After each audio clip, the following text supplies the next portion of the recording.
Yesus tidak disalib, itu bukan cuma sekadar klaim teologis, tetapi itu sebuah pernyataan yang jika benar akan mengguncang dasar iman Kristen. Tapi benarkah seperti itu? Apakah mungkin seluruh isi Perjanjian Baru, tulisan para rasul, dan sejarah kekristenan berdiri di atas kebohongan? Pada episode ini, kami akan tunjukkan 3 alasan kuat dari kitab suci, catatan sejarah, dan logika teologis mengapa kami menolak klaim bahwa Yesus tidak disalib. Jika kamu pernah mendengar bahwa yang disalib hanya diserupakan atau bahwa Yesus selamat dari penyaliban, maka video ini akan menantang kamu untuk berpikir lebih dalam. Mari kita gali bersama.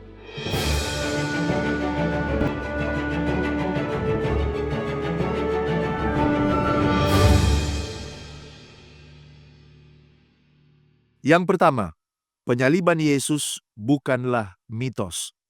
Penyaliban Yesus Kristus bukanlah cerita buatan murid-murid fanatik. Ini adalah fakta sejarah yang melibatkan 2 kekuatan besar pada waktu itu. Yang pertama adalah otoritas Yahudi yang merasa terganggu oleh pengaruh dan ajarannya, dan yang kedua adalah kekaisaran Romawi yang akhirnya mengeksekusi Yesus sebagai pemberontak. Mengapa disebut pemberontak? Yesus disalibkan dengan gelar Raja orang Yahudi di atas kepalanya, menurut Markus 15 ayat 26. Ia disalibkan bersama 2 penjahat yang dalam istilah Romawi saat itu adalah sebutan bagi pemberontak politik, Matius 27 ayat 38. Bahkan dalam Lukas 23 ayat 2, tuduhan terhadap Yesus adalah ia menghasut bangsa, menentang pajak kepada kaisar, dan mengaku sebagai raja. Semua ini menjelaskan Yesus dieksekusi bukan karena ia bersalah secara hukum Romawi, melainkan karena ancaman yang dirasakan oleh sistem agama dan politik pada saat itu. Yang kedua adalah pandangan Yesus sendiri tentang kematiannya. Ada pertanyaan lebih dalam. Apa arti kematiannya bagi Yesus sendiri? Nah, dalam perjamuan terakhir 1 Korintus 11 ayat 23 sampai 26, Yesus sendiri menyatakan, "Inilah tubuhku yang diserahkan bagimu. Cawan ini adalah perjanjian baru di dalam darahku." Jadi, Yesus melihat kematiannya sebagai pengorbanan pendamaian, seperti domba Paskah, Markus 14 ayat 24 dan Keluaran 24 ayat 8. Lalu kemudian Yesus melihat kematiannya sebagai tebusan bagi banyak orang, seperti ditegaskan dalam Markus 10 ayat 45. Lalu kemudian kematiannya adalah awal dari sebuah perjanjian baru, hubungan yang dipulihkan antara manusia dan Allah. Yesus tidak mati sebagai korban nasib. Ia yang memilih jalan salib karena kasih-Nya kepada dunia. Yohanes 10 ayat 18. Yang ketiga, mari kita lihat bukti sejarah di luar Alkitab.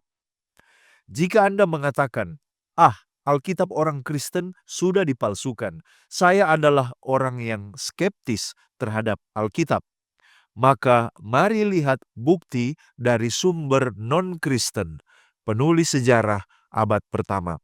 Yang pertama yang namanya Josephus Flavius. Dia adalah sejarawan Yahudi.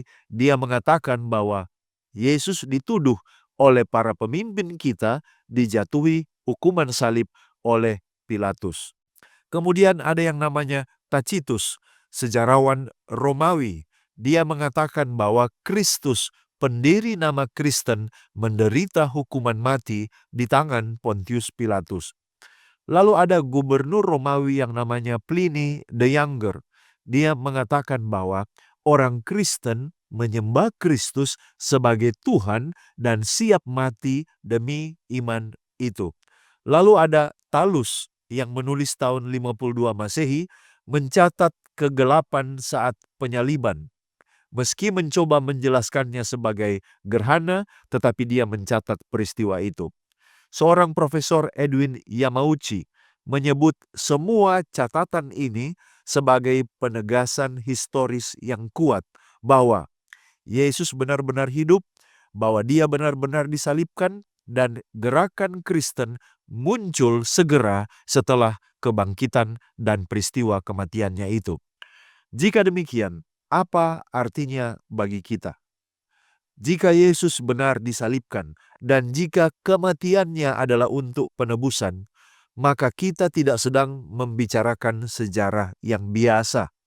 Kita sedang berbicara tentang intervensi ilahi di dalam sejarah manusia. Yesus bukan hanya mati, tetapi ia mati menggantikan kita. Ia membayar harga dosa, ia membuka jalan keselamatan, dan hari ini panggilan itu masih sama. Bertobatlah dan percayalah kepada Injil, Markus 1 ayat 15. Sejarah telah mencatatnya, Alkitab telah menubuatkannya, para saksi telah mempertaruhkan hidup mereka untuk menceritakannya.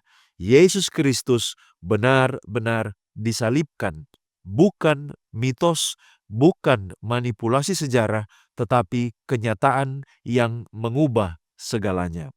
Jadi pertanyaannya bukan lagi apakah Yesus benar disalibkan, tetapi apa yang Anda dan saya akan lakukan dengan kebenaran itu. Sekian dari saya, mari kita menggali firman Tuhan untuk memperluas wawasan dan mengharapkan terjadi pertumbuhan kerohanian. Jika Anda merasa diberkati dan dicerahkan oleh pembahasan ini, silakan bagikan video ini kepada orang-orang terkasih. Kita akan berjumpa kembali pada episode berikutnya hanya di Depth Insight Growth. Tuhan Yesus memberkati.